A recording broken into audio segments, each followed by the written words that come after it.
Bonjour à tous, on se retrouve aujourd'hui pour une nouvelle vidéo. Si je vous dis Il était une fois l'espace, si je vous dis Astro, le petit robot, Denver, le dernier dinosaure, je suis sûr que ça vous parle, bien sûr pour les vintage, mais pas que.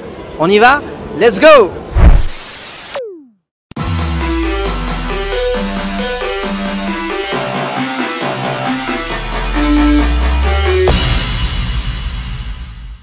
Les amis, aujourd'hui, on va se faire plaisir avec des licences de ouf et avec des statuettes de ouf.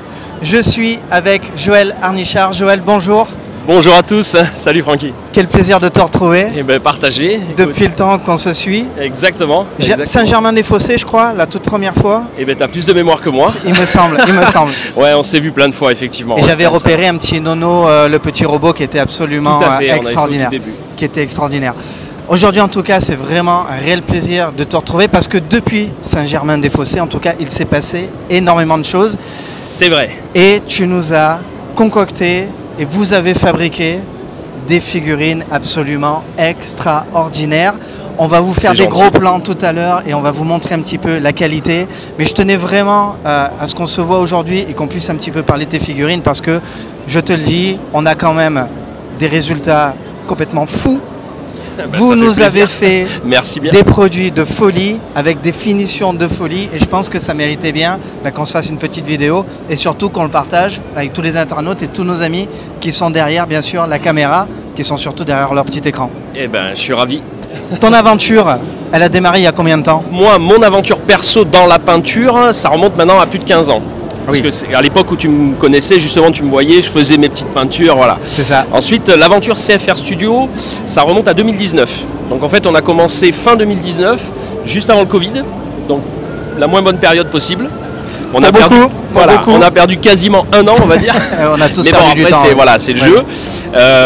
Et en fait, on a commencé comme ça, tout simplement parce que moi, j'étais avec Roméo, donc il n'est pas là aujourd'hui, c'est mon associé qui s'occupe justement de tout ce qui est sculpture. Et on lui souhaite un prompt rétablissement. Voilà, exactement. Il s'est fait opérer il n'y a pas très longtemps. Bisous Roméo. Et donc, du coup, voilà, lui fait tout ce qui est sculpture. Moi, je faisais peinture. Et ensemble, on s'amusait à faire des petites pièces. Et puis, un distributeur nous a repérés, entre guillemets. Donc, ID9, Franck et Julie d'ID9 nous ont proposé de travailler avec eux, de faire des pièces et de les commercialiser. Ils nous ont dit arrêtez de faire ça dans votre coin et faites ça un peu avec le grand public. Voilà. Donc, c'est comme ça qu'on a commencé en 2019 avec la licence Il était une fois l'espace. Voilà, c'est la toute première que vous ayez faite. C'est la première, effectivement. C'est la première officielle avec laquelle, sur laquelle on a collaboré. Beaucoup de difficultés pour l'obtenir? Alors en fait la première licence est toujours difficile parce que quand on arrive dans ce milieu, forcément on n'a jamais rien fait. Donc les ayants droit, quand vous les abordez, c'est un peu comme, tu sais, quand tu as 20 ans, tu sors de... T'as des diplômes, t'es bouillant, t'es à fond. T'es un peu bleu. Et tous les employeurs te disent, faites votre expérience, puis vous reviendrez après. Vous revenez après. Voilà, donc sortez des pièces, et puis quand vous aurez commencé à vendre, vous revenez. Et en fait, tu te dis, personne ne me donne ma chance, quoi. Donc ça, c'était un petit peu compliqué.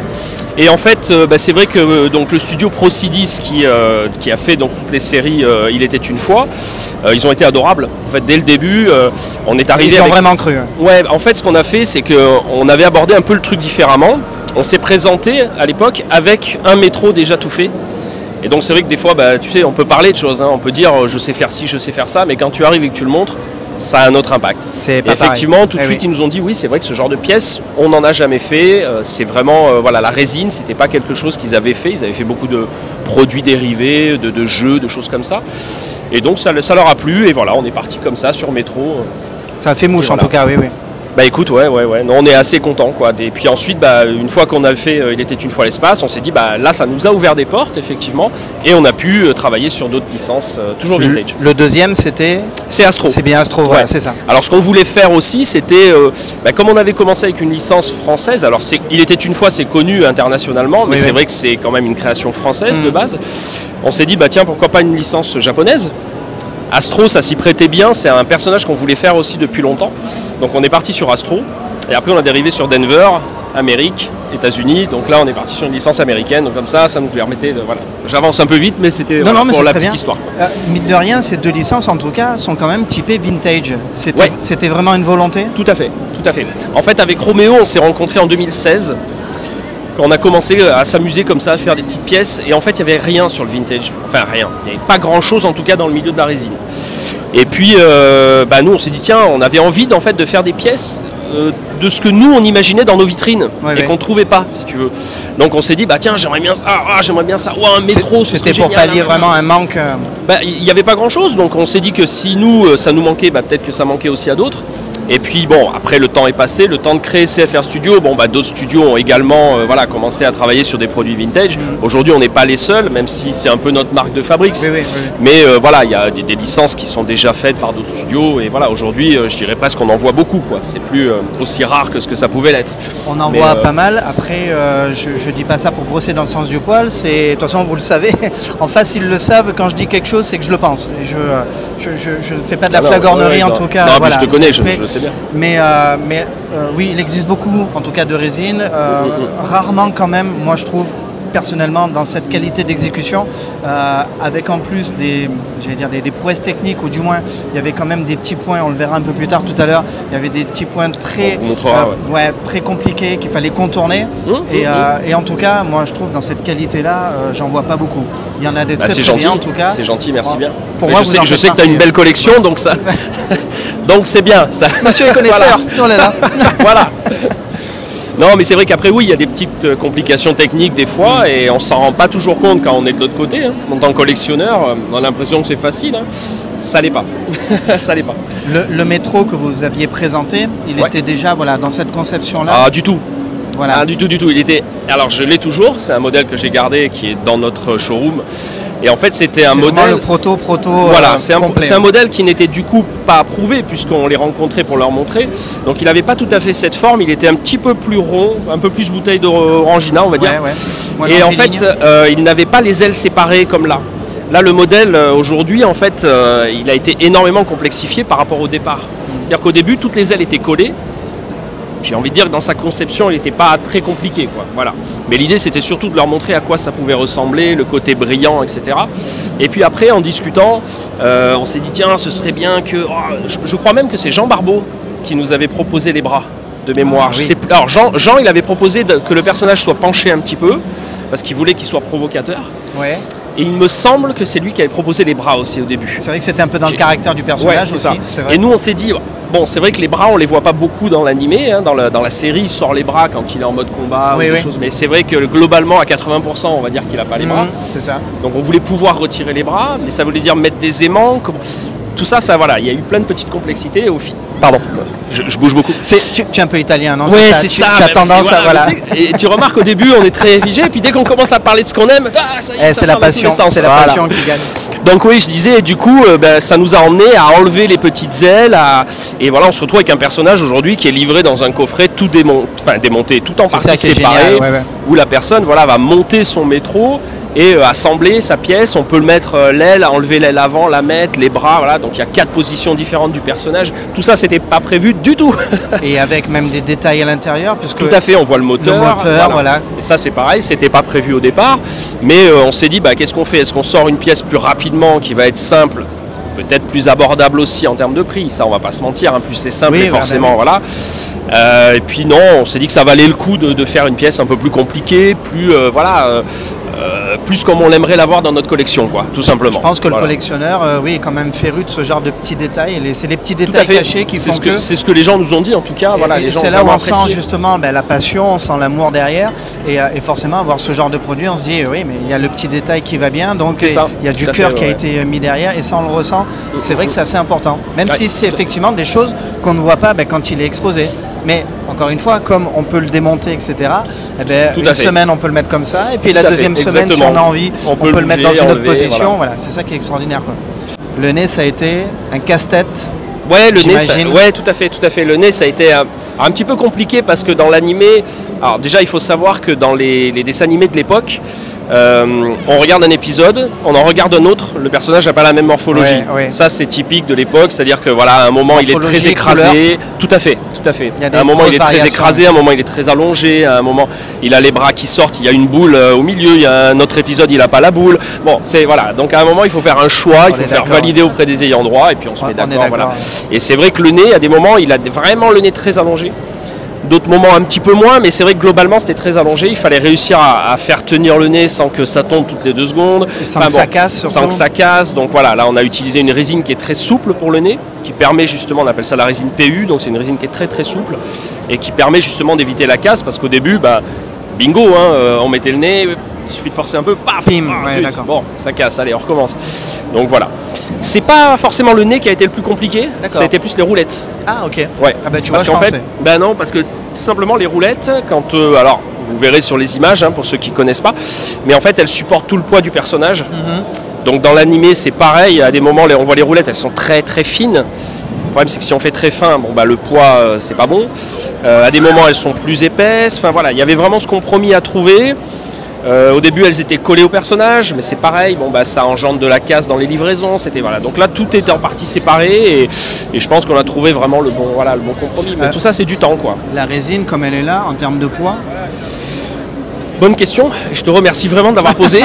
Je pose que des bonnes questions en général. Alors je l'ai eu su parce que c'est moi qui ai fait les fiches techniques, tu vois, du site. Je ne sais plus, sincèrement, je ne vais pas te dire de bêtises. Autant je le sais pour Astro, parce qu'Astro il fait son poids et donc du coup je préviens toujours les gens, attention à l'étagère, tout ça. Il fait combien Astro du coup? Astro il fait 6 kilos. 6 kilos. Ouais. Ah oui, quand même. 6 kilos, donc il commence un peu à peser. Donc sur une étagère un peu fine, il faut faire attention quand même. Très franchement, j'aurais dit beaucoup moins que ça. Sur métro, je ne sais pas. Tu vois, c'est une très bonne question. Il faudra que je revérifie, je ne sais pas. Ok. Ce petit Astro, parce que c'est Astro le petit robot. Tout à fait. Bien sûr, au grand cœur. Cet Astro-là, pareil, ça vous tenait bien sûr à cœur de lancer une licence comme ça. Tout à fait. Mais finalement, pourquoi Astro? Pourquoi pas un autre personnage? On aurait pu partir sur du Goldorak, on aurait pu partir sur autre chose. Pourquoi celui-là? Ouais. Alors en fait, si tu veux... Qui est peut-être, j'allais dire, moins sur le devant de la scène, par exemple, que Goldorak en définitive. Alors, qui revient un petit peu... Si tu veux, Goldorak, on adore ça. On adorerait travailler dessus et j'espère que ça se fera. Pour autant, au début, c'est jamais simple d'avoir des licences comme Goldorak parce que c'est une licence qui est très demandée, qui est quand même plus onéreuse. Voilà, il faut prendre ce contexte-là aussi, tu vois, quand tu démarres, tu peux pas, voilà, il faut réfléchir à plein de choses. Et c'est vrai que déjà, alors pourquoi Astro? Déjà parce qu'on est fan de robots. Nous, on a toujours adoré les robots, c'est vraiment, on avait envie de représenter, d'ailleurs, tu vois, pour Il était une fois, je reviens un tout petit peu en arrière, mais les ayants droit nous ont dit au début, pourquoi pas la vie? Parce que la vie, c'est plus connu. Oui. Et nous, on a dit oui, on adore la vie. Mais moi j'ai grandi avec l'espace en fait. Je suis pénible mais c'est comme ça. J'ai grandi avec mon petit robot Poppy de l'époque. Voilà, donc ça avait du sens. Et mes parents un jour sont revenus à la maison. Il n'y a pas longtemps, ça remonte à peut-être 1 an ou 1 an et demi. Ils m'ont ramené un vieux cartable de quand j'étais gamin, tu sais, où je faisais du dessin. Je passais ma vie à dessiner. 80% des dessins c'était métro. C'était ça. Tu vois. Donc déjà à l'époque, et je m'en souvenais plus, mais à l'époque, il y avait cet affect. Il y a un juste retour des choses. Voilà. C'est pour ça qu'on est parti sur l'espace. Et là sur Astro, c'est vrai que on adore le personnage. Alors, ce qu'on s'est toujours dit avec Roméo, quand on aborde une licence, c'est soit on fait une licence qui n'a jamais été faite, soit on fait quelque chose, mais il faut que ce soit différent de ce qui a déjà été fait. Voilà, si c'est pour refaire encore une fois, ça ne nous intéresse pas vraiment. Et j'imagine trouver le bon compromis entre une licence que vous puissiez acquérir, qui ne soit pas trop onéreuse, et aussi un personnage qui soit assez populaire pour pouvoir susciter de l'envie, de l'engouement, etc. Et Astro, si tu veux, il avait été représenté en résine plusieurs fois, mais à chaque fois, c'est toujours un peu la même position, c'est-à-dire il est en train de voler, le poing en avant, tu vois, le sourire, voilà, un peu le gros bébé qu'on a, tu sais, des années 80. Ouais, c'est ça. Et nous, en fait, on voulait qu'il soit représenté en mode combat. Parce que moi, quand je me remémore mes souvenirs d'Astro quand j'étais enfant, les scènes que j'adorais, c'est quand il se battait. Ouais. Les scènes où il est à l'école avec les copains, bon ok sympa, mais on attendait qu'ils sortent les armes, les rayons, les machins. Bon voilà. Et du coup, c'est ça. C'est soit on le fait en vol, soit on le fait en position d'attaque. Et en fait, il y avait une illustration d'Astro qui nous plaisait énormément. C'est ce qu'on a représenté là, c'est-à-dire quand il est en train de tirer avec le canon pour la première fois, et c'est tiré de l'animé des années 2000, Astro 2003 pour le coup. Et du coup, on s'est dit tiens, ça nous correspond vraiment quoi. Voilà, en combat, les yeux, tu sais, les sourcils froncés, vraiment en mode énervé, quoi. Avec, j'allais dire une petite astuce, mais on en parlera peut-être tout à l'heure quand on sera en mode un peu plus rapproché. Bien sûr. Je pensais notamment au point, parce que je sais qu'il y a... Tout à fait. Il y a un tout petit secret dans la... voilà, c'est ça. il est caché dedans. Denver, le dernier dinosaure. Qui n'aime pas les dinosaures, qui n'aime pas Denver, ça forcément, ça générique en plus, complètement mythique. On passe d'ailleurs le petit coucou à Peter Lorre. Denver aussi. Tiens, pourquoi être parti sur une licence comme ça? Alors Denver, parce qu'on a bien dit, on partait sur les robots, on est resté sur les robots. Ouais. Tiens, là on part carrément. Denver, en fait, ce qui nous plaisait dès le début, c'est une licence vraiment qui nous est apparue très rapidement, en fait. Pour nous, ça a été une évidence, en fait, très rapide, parce que c'était le côté fun, le côté fluo, le côté années 80. C'est vrai que c'est ce personnage-là, il est vraiment ancré dans les années 80. Il y a le skateboard, la planche de surf et tout. C'est énergie aussi, c'est très énergétique. Voilà, puis le fluo, tu vois, vraiment, c'est ça, quoi. Dans le générique, tu vois les étoiles fluo, etc. Ah oui, oui, c'est un générique. Et d'entrée, on s'est dit, déjà Denver, il n'y a pas grand-chose. Il y avait eu une... Bon, je ne sais pas si on appelle ça une statue, parce qu'à l'époque, ouais, je crois qu'elle était en résine. Une figurine qui était sortie, qui représentait effectivement Denver avec la guitare. Ouais. Pas forcément une grande qualité, on va dire, c'était des petits prix, etc. On s'est dit, il n'y a jamais rien eu en termes de résine de collection, assez qualitative, etc. Ouais, ça valait le coup. On s'est dit que entre les couleurs du personnage, les couleurs de ce qui l'entoure, c'est-à-dire les lunettes, la guitare, etc., ouais. On s'est dit que ça pouvait faire vraiment une jolie statue. En fait, on a tout de suite imaginé la statue. Des fois, il faut du temps, il faut se dire, tiens, quelle image on va prendre et tout. Lui, il n'y a pas eu de questionnement, en fait. C'était la guitare, c'était la scène où il joue, c'était le dynamisme, le punch, voilà, c'est rock'n'roll. J'imagine que oui, en termes de couleurs, de toute façon, ça se voit, vous avez dû vous régaler. Ouais, oui. Bah là, la peinture, moi, c'est... Ah ouais, l'éclat total, là. Ouais. L'éclat total sur Denver. Complètement. Je vois aussi un Watu Watu. Alors ça, ouais. Là forcément, on s'adresse à une génération vintage, attention, j'ai pas dit un autre mot. Hein. Non, voilà, une génération vraiment vintage. Watu Watu, ça c'est quand même un personnage, ouais, c'est quand même assez extraordinaire de retrouver un Watu. On est en 2023, on retrouve un Watu Watu sur un stand, c'est quand même assez fou, quoi. C'est vrai que c'est. Alors, il n'y a pas eu grand chose en fait en termes de produits dérivés. Osibo a fait un petit pins qui est magnifique sur Watu. Ils ont fait des petits produits comme ça, coussins. Et j'étais tombé sur leurs produits, j'avais trouvé ça extraordinaire. Je me dis, oh Watu, on voit rien sur Watu. Alors Watu, ça date de 78, donc les gens connaissent Watu parce que ça passait juste avant Goldorak. Ouais. Donc les gens, nous enfants, on attendait Goldorak, alors on regardait Watu, voilà. Mais c'est vrai qu'il n'y a pas énormément de produits, et on s'est dit tiens, ça pourrait être sympa. Et puis on a échangé avec Osibo, et voilà, comme eux possèdent ces licences, enfin ils travaillent en tant qu'agents sur des licences, ils nous ont proposé de faire un petit Watu ensemble. On s'est dit pourquoi pas. Alors la particularité de Watu, c'est que on devrait faire une petite série qui sera entièrement réalisée en France, dans nos ateliers. Donc là, on ne passera pas que par le prototype, on passera vraiment par toute la phase de production. Là, tu nous mets l'eau à la bouche, en fait, voilà, directement. C'est le but. C'est le but. Non, mais c'est bien pour expliquer, si tu veux, la différence entre toutes les autres statues qui sont des pièces où nous, on travaille sur le prototype. Derrière, ouais. C'est une fabrication qui est faite en usine. Parce que si on devait faire 400 pièces nous-mêmes, ou 750 comme le E.T., ce serait compliqué. Mais sur Watu, voilà, là ça va être de la micro-série et on va pouvoir la faire nous-mêmes. Allez, je vois aussi, magnifique statuette de Baki. Baki, là on est sorti des années 80. On a basculé sur les années 90. Voilà, on n'est pas très loin. Un peu comme Denver d'ailleurs. Hein. Denver c'est 89, je crois de mémoire. Donc oui, on arrive sur la gens, fin. Voilà. On arrive sur la fin 80, oui. Donc effectivement, pourquoi ce personnage-là aussi? Alors en fait, Baki, c'est une licence qu'on aime beaucoup. Moi, j'aime beaucoup le manga. J'aime beaucoup le manga de combat. Alors, c'est une licence qu'on voulait faire, qu'on n'a pas pu faire au début. Et en fait, on a un partenariat avec un studio qui s'appelle HES Collectibles. Ouais. HES Collectibles, donc a été, je crois qu'il a créé le studio l'année dernière. Donc c'est Ludovic qui est notre partenaire et on est aujourd'hui au TGS grâce à lui. D'ailleurs, je le remercie pour ça. Et donc Ludovic, avec envie de travailler sur des licences, il a pris la licence Baki et donc il nous a proposé de travailler sur le prototypage. Et comme Roméo et moi on est artistes, c'est notre savoir-faire en gros qu'on met au service d'HES Collectibles. Voilà, donc on a fait le prototype de cette pièce là, et puis là elle est en usine actuellement là, donc elle va sortir bientôt. Et puis ensuite on a plein d'autres idées avec HES pour sortir d'autres produits. Pas que nous mettre l'eau à la bouche aussi. Vous comptez quand même le sortir? Ouais. Voilà. Ah oui, tout à fait. Oui, là, il est en prod. Il est en précommande actuellement sur le site d'HES Collectibles. Et alors, je vous tease pas grand-chose parce qu'il l'a mis sur le site, mais la suivante, c'est Baki, donc le personnage de Baki. Et ça va faire vraiment une très belle scène entre les deux. À ce jour, on va peut-être rappeler d'ailleurs les pièces qui sont actuellement disponibles. Ouais. On a Metro. Metro, tout à fait. On a Astro. Astro. On a E.T. On a E.T. Bientôt, on devrait avoir Maestro. Ouais. Alors Maestro, il est dans le container, là, il navigue actuellement, voilà, il prend la mer.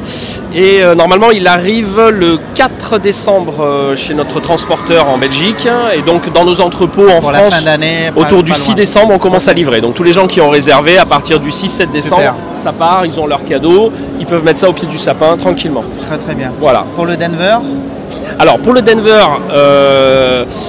pour rien te cacher, on a pris un petit peu de retard. Mais ne me parce cache que, rien. Voilà, je le dis honnêtement. On a pris un petit peu de retard.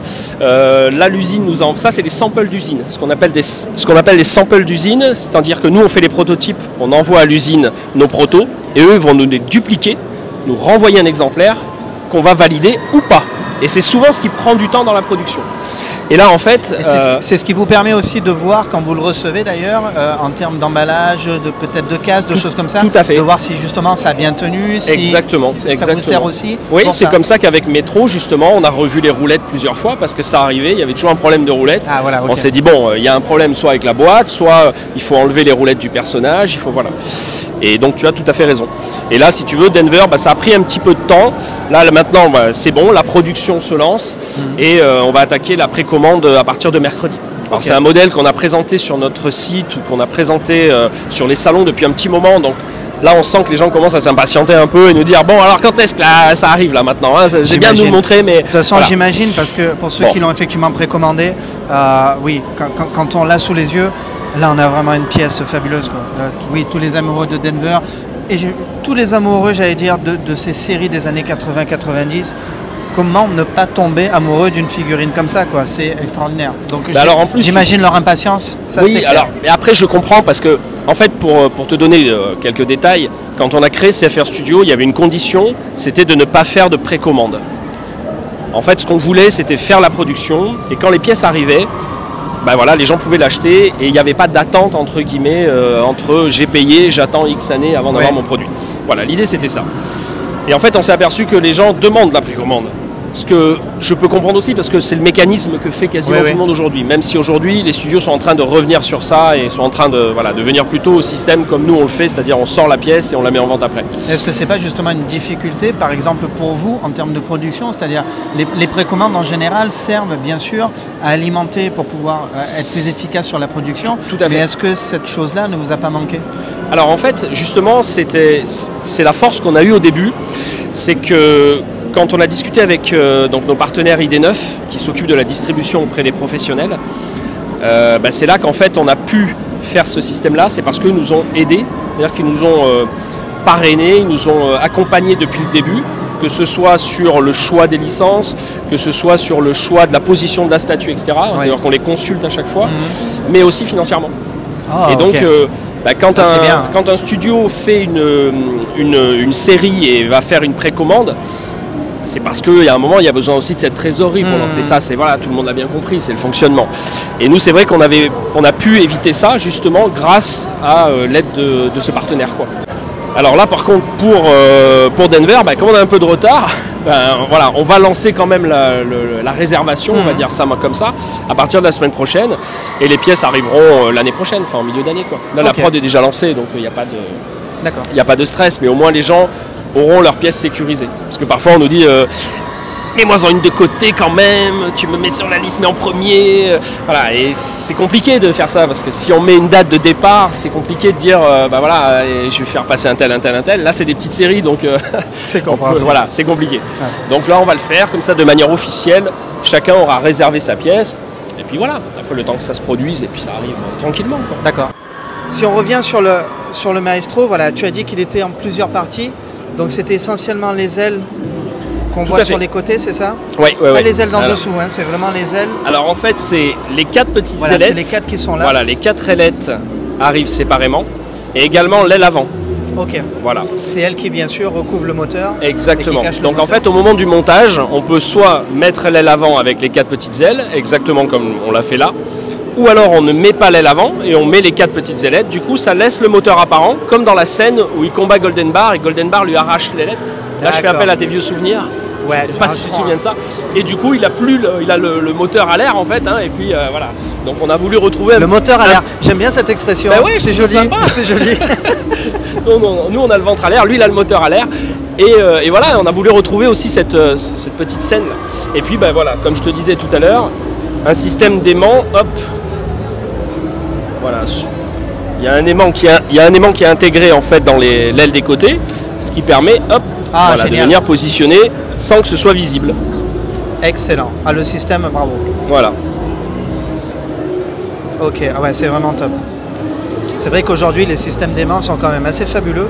Oui, oui, tout à fait. Une praticité est folle et cette technologie, en tout cas, maintenant de le camoufler dans les résines, c'est accessible par tout le monde. Génial. Beaucoup l'utilisent et c'est vrai que c'est hyper pratique. Quoi. Ouais, et ça sécurise tellement, j'allais dire, la pièce. Ça, c'est vraiment top. Complètement. Au moins, il y a moins de risques qu'elle tombe, qu'elle se casse du coup. Et c'est vraiment génial. En tout cas, bravo. Ouais, belle ingéniosité, en tout cas, à ce niveau-là. Ouais. Voilà, et donc il est livré dans ce joli petit coffret dont le design a été réalisé par Roméo, mon associé. Alors Roméo fait, je ne l'ai pas dit tout à l'heure, mais Roméo s'occupe de la sculpture, mais pas que. C'est-à-dire que chez CFR Studio, on essaye de faire un maximum de choses par nous-mêmes. Donc c'est lui qui a créé notre site internet, c'est lui qui crée tous les designs des boîtes, c'est lui qui crée les visuels qu'on partage sur les réseaux sociaux ou autres. Voilà, donc c'est vraiment, il n'est pas que sculpteur, il fait aussi pas mal d'autres choses.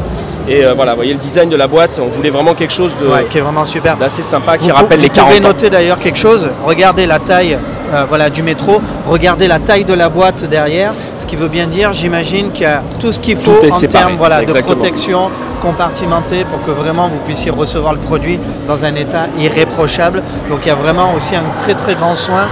Parce que le packaging, c'est bien beau la figurine, mais le packaging, ça demande aussi une conception. Oui, tout à fait. Pour nous, c'est important vraiment de ne pas juste faire une petite boîte toute simple.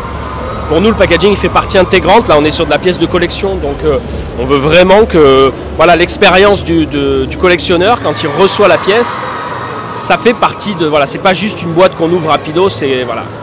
Donc pour nous, c'était important que la boîte fasse vraiment partie de l'expérience, quoi. Complètement, voilà. Ouais.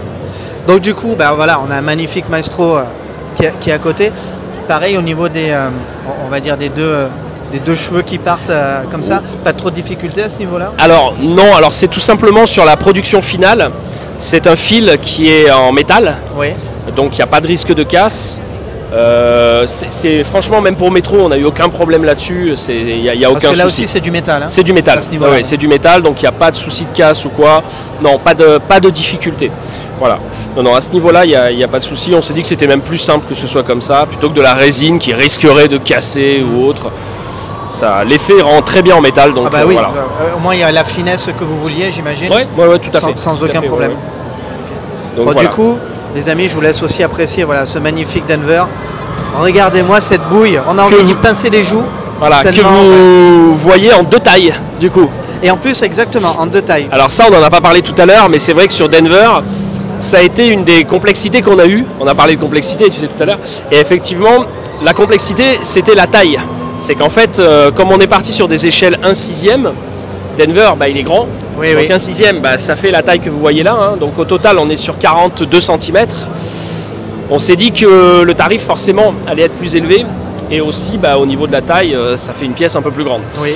Et donc, on s'est dit pourquoi ne pas faire à ce moment-là moins d'exemplaires sur le grand et en produire un petit qui soit exactement similaire idée, et qui permettra peut-être aux personnes qui n'ont pas les moyens ou qui n'ont pas la place, parce qu'il y a aussi des gens qui nous donnent, on n'a pas la place malheureusement. Ça arrive, tu sais ce que c'est. Voilà. Légèrement. Voilà, donc du coup de pouvoir se rabattre sur le modèle un petit peu plus petit. Et au final, quand on a reçu le modèle, on a trouvé qu'il était super mignon, quoi. C'est autre chose en fait, hein. Le grand il est super beau, mais le petit il a ce côté mimique c'est qui est tout différent mignon, du grand. oui. Donc voilà, les deux sont sympas finalement. Mais c'est bien en tout cas de pouvoir les proposer comme ça. Oui, écoute, on s'est dit qu'on allait voir comment ça se passerait et pourquoi pas ensuite la décliner également sur des échelles 1/10, quoi. Ça ça pourrait aussi toucher peut-être des collectionneurs qui ne vont plus sur les grosses pièces et qui pourraient, pourquoi pas faire des plus petites tailles, quoi. Voilà. D'accord. Sur le Astro. Alors sur le Astro, parce que je sais que il y a un petit secret, il y a un petit, le petit secret de fabrication. On va partager ça au grand public. C'est ça. Tu veux qu'on le partage? Bien sûr, on va le partager avec le grand public. On en parle souvent, donc il n'y a pas de souci. Bien sûr, vous retrouvez ici l'Astro avec son point, bien sûr, prêt à tirer son canon. Mais en tout cas, le point avec la main, elle est où? Elle est où? Alors, pour te donner l'historique. Et elle n'est pas dans la poche. Tu l'as caché. Alors, pour vous donner l'historique, en fait, ça c'est dans l'anime qui s'appelle Astro 2003, Astro Boy 2003. Et dans cette version-là, Astro a le canon, qu'il n'a pas dans la version des années 80. Dans les années 80, c'était le laser au bout du doigt. Du coup, cette scène, comme je disais tout à l'heure, elle nous plaisait parce qu'il est en pleine action, etc. Il est en train de tirer avec son canon. Et on s'est dit, oui, mais et les collectionneurs des années 80, qui eux ne connaissent pas forcément le canon et qui auraient plutôt envie d'avoir la main, il faudrait pouvoir les satisfaire aussi. Donc on s'est dit, on va rajouter la main. Et en fait, on l'a dissimulée. Elle est ici. Hop. Et voilà. Voilà. Hop. Et bien sûr, il y a un petit système d'aimant qui permet de la présenter, de la recacher. Et de pouvoir l'avoir sous la main sans jeu de mots. Joli, voilà. Bien joué. Pour pouvoir la mettre ou l'enlever quand on en a envie sans forcément aller chercher la boîte. Ça c'est top. Tout ressortir, etc. Il y a de la réflexion là-dessus, en tout cas ça c'est top. Il y a un deuxième petit truc sur Astro que peut-être tu ne sais pas. Ah peut-être. Ah. Alors c'est pareil, je ne sais pas si on le voit à l'image, mais il y a le logo Astro Boy, qui est le logo anglais, du coup, enfin anglais en version on va dire américaine, anglais. Et on s'est dit que peut-être il y aurait des Français qui pour eux Astro c'est Astro le petit robot et donc ne souhaiteraient pas le logo devant. Et donc ce qu'on a fait c'est qu'on l'a aimanté en enlevant les aimants. Ce qui fait qu'on peut la présenter sans avoir deux trous qui seraient pas jolis. Et voilà, on peut la mettre ou ne pas mettre le logo en fonction de ce qu'on souhaite. Ah peut-être d'ailleurs pour les Français, peut-être un deuxième avec marqué Astro le petit robot. On l'a pas fait. Ça vous est venu à l'idée peut-être?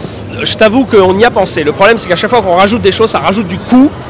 Et au final, comme la licence, là c'est Astro 2003, Astro Boy 2003, c'était compliqué de faire un logo Astro le petit robot. D'accord. C'est pas la même licence en fait. Par contre, on s'est dit que le personnage au niveau visuel, il est très proche. Il y a vraiment très peu de différence entre la version des années 80 et la version de 2003. Donc on s'est dit que bon, visuellement, on est sur Astro, quoi. Voilà, il n'y a pas de grosses différences majeures, j'ai envie de dire. Donc voilà, on s'est dit que ça pouvait passer comme ça. Alors s'il y a bien un personnage aussi très caractéristique des années 80, suivez mon petit doigt, c'est le cas de le dire. Regardez, E.T., là on a un E.T. fabuleux. Téléphone maison. Téléphone maison, on a presque l'impression qu'il va avoir le doigt qui s'allume, et il est déjà en train d'avoir le doigt qui s'allume en tout cas. On a une pièce là aussi magnifique. Tu peux nous raconter un petit peu l'historique? Oui, tout à fait. Alors E.T. c'est une licence qu'on a travaillée avec un partenaire en Espagne qui s'appelle SD Toys. Et en fait, SD c'est un distributeur de produits dérivés. Ils achètent des licences et ils fabriquent aussi des produits pour eux, donc qui sont fabriqués pour eux et qui distribuent à tous leurs magasins. Et en fait, ils ont la licence chez Universal, ils avaient la licence E.T. Et donc ils travaillent sur des produits comme du porte-clés, des petites figurines, des choses comme ça. Mais ils n'avaient jamais fait de résine. Et donc ils nous ont proposé, ils ont bien aimé ce qu'on avait fait sur Metro, etc. Ils nous ont proposé de travailler avec eux sur E.T. Alors c'est même pire que ça, c'est qu'au début c'était sur une licence, on ne savait pas laquelle. Et on a choisi ensemble E.T. parce que ça collait bien aux années 80 et nous ça nous parlait. Et en plus E.T., il n'y avait jamais eu de statue en résine officielle du personnage seul. C'est-à-dire qu'il y avait eu le vélo avec Elliot, on voyait la petite tête d'E.T. Mais le personnage entier comme ça, il n'y en avait pas eu. Et donc on s'est dit c'est l'occasion de le faire, quoi. Voilà, donc on est parti sur cette pièce-là. Et on est très content du résultat. Ça a été vraiment un super partenariat. D'ailleurs, on va travailler encore avec SD sur d'autres licences. Et donc on est ravis, quoi. Voilà, ils ont fait 750 exemplaires sur le E.T. J'imagine aussi que c'est sûrement une question de coût, mais s'il avait fallu se faire plaisir avec par exemple un cœur qui s'allume avec une LED, tout ça, techniquement c'est réalisable. Bien sûr. Mais derrière, bien sûr, il y a un coût. Alors, en fait, quand on réfléchit comme ça à une statue, il y a plein de choses qui sont réalisables. Mais ce que les gens oublient souvent, c'est qu'il y a plein de contraintes. Là, par exemple, dans le cahier des charges sur E.T., la contrainte, c'était que la pièce soit le plus simple possible. Parce que SD n'a jamais vendu beaucoup de résine, c'est pas un fabricant de résine de base ou un distributeur de résine, donc ce qu'il ne voulait pas c'est que la pièce soit trop chère. Voilà. Donc bien sûr on aurait pu mettre un cœur qui s'allume, le doigt qui s'allume, on aurait pu rajouter le pot de fleurs, ça c'est des choses qu'on nous a dit. Ah ce serait bien qu'il y ait le petit vaisseau derrière, qu'il y ait le pot de fleurs, qu'il y ait machin, oui on peut mettre Elliot, on peut mettre machin. La maison, au final ça fait un diorama à 800 balles. Voilà. Donc, et encore t'es gentil, t'es gentil. Donc sans aller jusque là, il a fallu faire un compromis. On a choisi la scène à la fin où ils se disent au revoir, il allume son doigt et voilà. Et puis après, au moment où il allume son doigt, le cœur s'allume derrière, etc. Et nous, on a capturé le moment où en fait le doigt s'allume avant que puis voilà, ça s'est fait comme ça et on n'a pas mis de light-up dedans, ce qui aurait en plus complexifié peut-être la production, parce que qui dit lumière dit SAV possible, etc. Et je pense que ni SD ni nous on avait envie de ça, donc on est parti sur une première collaboration, quelque chose de plutôt simple mais qui nous semblait efficace, quoi. Voilà. C'est intéressant parce que on a toujours bien sûr le regard j'allais dire du côté consommateur, c'est-à-dire collectionneur, bien sûr, bien sûr. On aurait envie de plein de choses et finalement on ne pense pas à la conception, c'est normal. Nous, on est juste là pour collectionner, pour kiffer, etc. Il y a la conception, puis et ça relève en tout cas plein de questionnements. Tu vois, tu viens de le dire, oui, à partir du moment où il y a de l'électricité, enfin du moins bien sûr. Être obligé de mettre il y a de la question lumière. déjà, est-ce que c'est pile, est-ce que c'est secteur, est-ce que c'est les deux, le SAV, comment on le fait, c'est plus les mêmes garanties, voilà. Il y a tout un tas de choses, mais aujourd'hui on n'a pas assez de recul et d'ancienneté pour partir sur ça et on ne le souhaite pas tout simplement. Après bien sûr qu'il y a des tas de résines qui sont magnifiques avec des lumières qui s'allument, tout ça. Pour l'instant nous on préfère ne pas le faire et puis peut-être qu'on le testera sur une pièce qui s'y prête un jour sans souci, quoi. Et bien voilà, on arrive à la fin de cette vidéo. Je remercie Joël déjà d'avoir pris du temps pour répondre à toutes mes questions. Et puis merci à toi pour tout ce merveilleux travail. C'est gentil. On va peut-être redonner le site où nos amis vont pouvoir bien sûr commander tous ces merveilleux produits. Alors le site c'est www.cfrstudio.com. Voilà. On ne peut pas faire plus simple. Vous pouvez pas vous tromper. Et ensuite on a une page Facebook et Instagram, pareil, CFR Studio avec un S à la fin de studio et vous tombez sur nous. Ah ben voilà. C'est magnifique. Ce sera avec grand plaisir. Vous avez tous les éléments et vous pouvez bien sûr maintenant vous faire plaisir. Et c'est moi qui te remercie aussi pour venir et passer du temps avec moi. De rien, mais c'est toujours un plaisir de te voir en tout cas. C'est gentil, pareil. Si vous avez aimé cette vidéo, bien sûr, vous n'oubliez pas de vous cliquer sur le bouton s'abonner, surtout si vous n'êtes pas encore abonné, bien sûr, et vous allez pouvoir suivre tout le reste des vidéos et vous éclater avec nous. Laissez les petits commentaires, on vous répondra bien sûr toujours avec un très grand plaisir. On vous dit à très bientôt. On était en direct de la TGS, j'espère que le bruit, on a réussi à couvrir le bruit en tout cas, on verra bien. Ce sera la surprise. En tout cas on vous dit à très bientôt. Merci. Joël, à bientôt. Oui, à bientôt, merci à tous. Ciao.